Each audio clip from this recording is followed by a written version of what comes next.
But the other car I've decided to sell is the Bentley Turbo R. You're gonna sell it? Yes. Yes!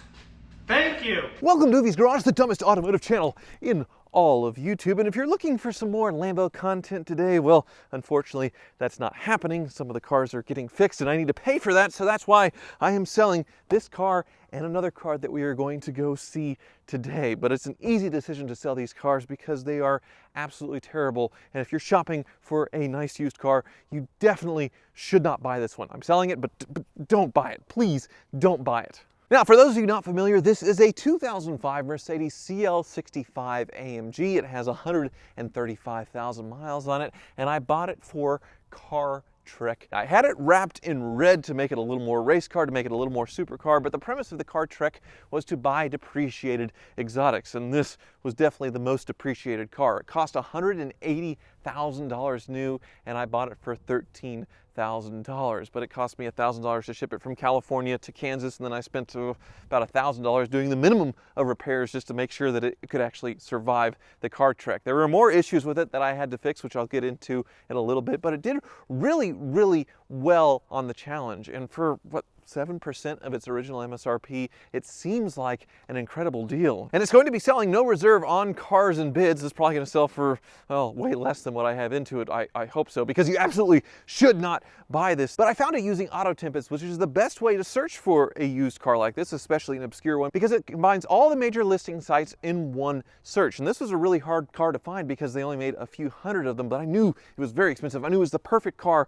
for car trek, but it is not the perfect car to own. Autotempest is a great site to find a used car that's actually worth buying, not this. And now Autotempest is actually going to show the listings on Cars and Bids on their website. So it is a really handy tool, but not to buy a car like this. If you're looking at this on Cars and Bids, well, you shouldn't buy it unless you're one of two people. Number one, you're a YouTuber that's looking for some car trek sloppy seconds and don't mind a big project. Or number two, you want to pretend that you are an AMG technician from Mercedes back in 2006 and you want to redo the work of whatever man hand-built this engine 15 years ago and messed up on one little seal that's pretty much totaled this car. But I'll get into that right now, why it's totaled. Now, it is very easy to fool yourself into buying one of these because it is such a beautiful car. It's a peerless coupe, the windows roll down, the silhouette is just absolutely gorgeous, and the value of these things are unreal. $180,000 new, and you can find these things in the teens when you can find them, but it is a very rare car. There's plenty of CL55s out there, CL500s with the AMG package, but there's not many CL65s with the bi-turbo V12 engine. And the CL65 also got special wheels. They're actually two-tone. You can see this is polished, it's faded a little bit, and then this is a darker silver painted inside of there. Looks beautiful with the pewter paint. And when I peeled off that wrap, unfortunately it took some of the clear coat with it on the nose. It had been painted once before, so had the nose completely repainted.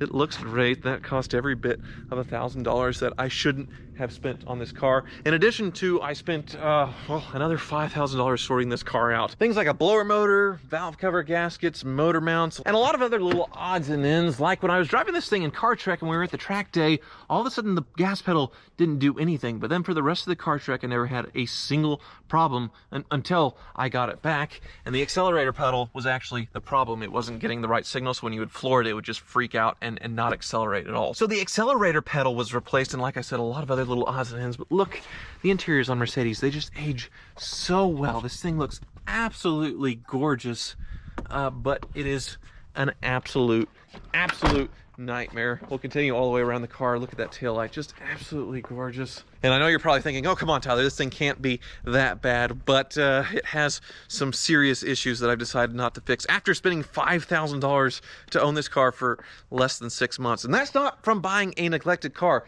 This car actually came with a love letter from the previous owner talking about how much he loved the car. I looked him up, I Googled his address from his invoices, and he lived in a multi-million-dollar house, and the car came with a stack of service records this thick. He did everything this car needed, but it doesn't matter. They just keep breaking. Now, the first big issue with this car is the ABC system. After doing all of this work with the Car Wizard, the ABC system threw an error, and the Wizard checked the codes and it said it has low fluid. He topped off the fluid and that error went away, but obviously there's a reason why it has low fluid, and that's because one of the ABC lines is sweating. So needs to replace that ABC line, probably flush the whole system, but then it broke even more. Not that I ran it low on fluid to where it should affect it, but at the same time, the ABC pump has started to go out and it's making a terrible, terrible noise, which you'll notice when I take this thing for a drive. That's not the end of the world. The ABC pump is $2,000 though, but you're probably looking at $3,000 or so in ABC repairs, or for the same money, you could just go and completely replace it with a Strutmaster system. Convert it all to a normal suspension system, which is really popular, so that's not the end of the world. That's not what totaled this car, even though I've spent $5,000 on it already, so you got $5,000 plus $3,000. The car's worth, well, let's say $15,000 if it's perfect. That's not what totaled it. We're halfway there, but this is what totaled it. Let me show you the engine. So if y'all saw Car Trek, sponsored by Autotempest on Tavares' channel, you saw the mechanical inspection and knew this thing had some serious oil leaks. It looked like all from the valve cover gasket. The whole engine was just super duper oily. And I had the wizard replace the valve cover gaskets and there was still a leak, and that leak suddenly got way worse, enough to where this thing leaves a pretty good drip when it's running, and well, in the garage a puddle, you know, about a yay big or so overnight. We looked into it, and unfortunately it's coming from an oil cooler line, which wouldn't be a big deal on just about any other car, but on the CL65 AMG, well, just take a look at how packed everything is in here. So to get to this oil cooler line, which is somewhere down there, you have to remove a bracket. And in order to remove that bracket, you have to remove the timing chain cover, which sounds crazy. All the front end stuff has to come off, yes, but it gets worse. On the CL65, in order to remove the timing chain cover, you have to remove the heads, and that requires removing the engine. So a little 50-cent seal that's held on by a bracket was put on before the rest of the engine, and the whole engine has to be removed and completely torn apart to get to this little seal on an oil cooler line, which is just so ridiculously stupid. This is not something that Mercedes is known for. I thought these were the good engines and 600 horsepower twin turbo, but they're just absolute garbage, like most modern German engineered cars, or really most modern cars. They're just engineered to fail, and they're not built to last anymore. So that's 50 hours of labor to remove this engine, tear it completely down to get to this little itty bitty hose. And in my world, why I don't do the work myself, that just makes 0 sense on a car that's not worth very much, that I'm not going to keep.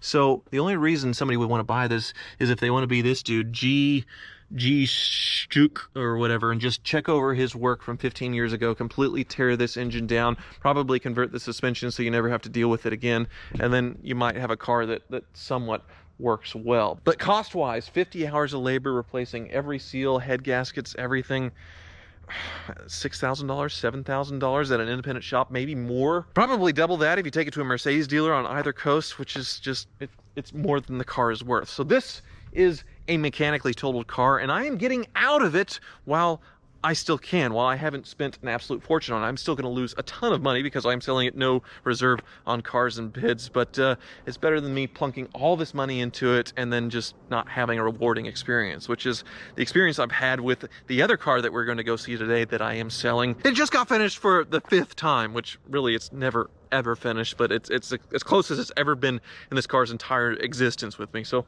let's hop in this car and drip our way up to the car wizards.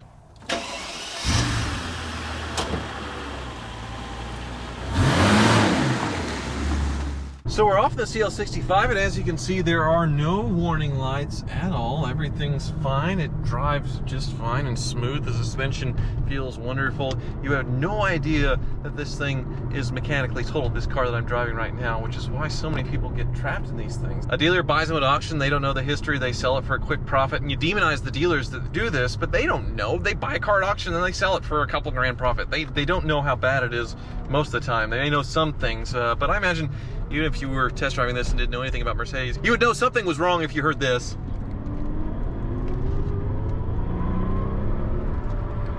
Well, it's a little quieter. There it is.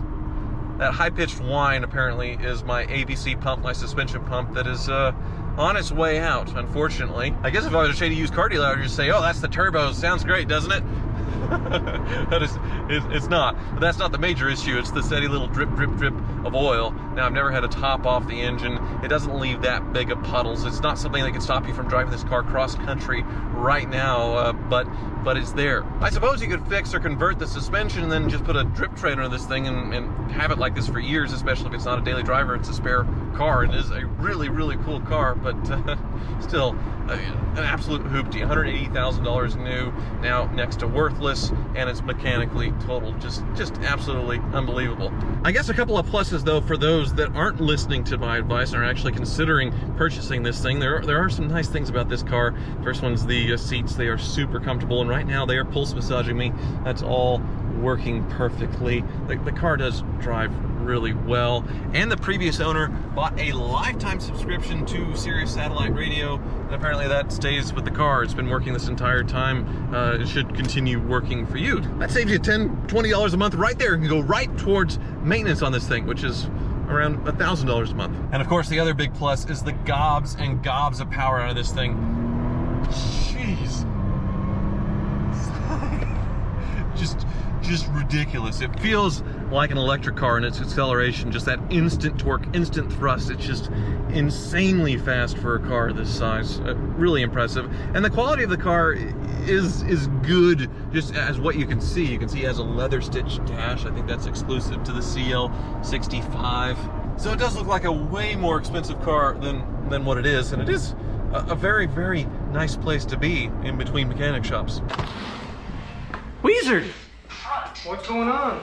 Oh, I forgot the bubbles here. Yeah, that's my Corona bubble. Well, I'm coming to borrow a car for a little bit that I'm going to sell here shortly. You know, I'm selling the CL65. Yeah. It is more trouble than it's worth, and you're so buried with my other cars, we're not going to fix that. But the other car I've decided to sell is the Bentley Turbo R. You're gonna sell it? Yes. Yes! Thank you. But I need to do a video on it, so I need to borrow the key. Oh, sure. I'll get you the Okay. key. Yeah, I'll be happy to do that for you. He's quite happy. Look at him, just a spring in his step. Please. All right. Please. Yes, all right. Well, thank you, Wizard. Yes. All right. All right, let's go talk about this Bentley. Well, that's certainly a unique reaction there, but totally understandable, because this 1990 Bentley Turbo R has been a pain in Wizard's rear, well, for the last year. It spent more time up here than it has in my garage at home, because it's just constantly breaking, and the repairs weren't easy. So let's take this thing for a ride, and I'll review all of the issues I've had. All right. It starts. Warning lights go away. Come on. Waiting. Brake pressure built. Off. All right. So this was a dream car for me right here. I have always wanted one of these. So when the opportunity popped up to trade for this car, I traded away a 2007 Mercedes E63 wagon with over 200,000 miles on it that had mechanically totaled itself a couple of times over and took a couple pounds of flesh from me. I thought getting out of that car and into this would be a brilliant idea. Turned out to be an awful idea. When I got it, it had numerous mineral oil leaks leaking from the pumps themselves on the engine that are controlled by a push rod. It was also leaking from the whole distribution valve system that sends this hydraulic oil to the suspension. It also controls the brakes. That wasn't leaking yet. That had all that fixed, and there are still other issues to take care of, like a misfire, and that was the big issue. This little misfire that it showed up with, a little teeny tiny misfire, was so difficult to pinpoint because this car had so many small issues that could have caused that. The ignition needed to be gone through. It had old spark plugs. That didn't fix it. The car had numerous vacuum leaks because it's old, but that didn't fix it. Finally, it was the fuel system's turn. Old gummed up injectors were replaced, and that didn't fix it. So finally, the fuel distributor itself, that was sent off to get rebuilt, and that finally fixed the misfire miraculously. Finally. So then 6 months later, I finally get to drive this car home. I try and daily drive it for a week as my winter Bentley, and it breaks down on me almost immediately. The alternator went out on it, in addition to some weird alarm battery under the dash. And an oil leak that this thing had that I had never fixed because it was a small leak got way worse. And that was from the front crank seal, which isn't a big deal in a lot of cars, but on this Bentley it was a big deal. It required moving the entire timing chain cover, which didn't require removing the heads, at least, like the CL65 AMG to get to that oil cooler line, but still a big job. Another $1,200 spent on this thing. So a year of ownership. I maybe had this car in my garage for 2 months of it, and it broke down on me twice. So it was a really stupid decision to keep going on this car.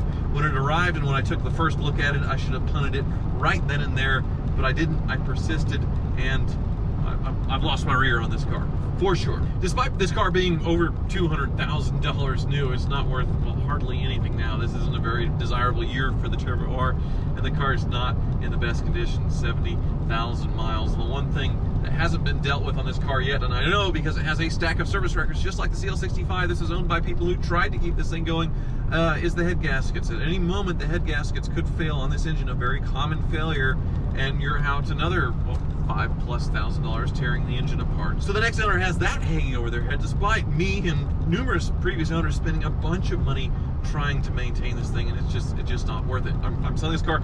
You shouldn't buy it. You shouldn't buy it, but don't. But even with me saying that, it is hard to resist this car because it does offer this old school luxury experience that is so nice, and the engine is wonderful when it's working, a 6.75 liter V8 with a big turbo, so it has a ton of power. Way more power than most cars had in the late 80s, early 90s. Really impressive. So it looks and feels like a classic car, but it also has all of the modern conveniences, so it really is the best of both worlds in that sense, with the quality of here, the real wood in the interior, the rich leather, the smell in this thing is wonderful. That's why you just fall for these cars and spend way too much money.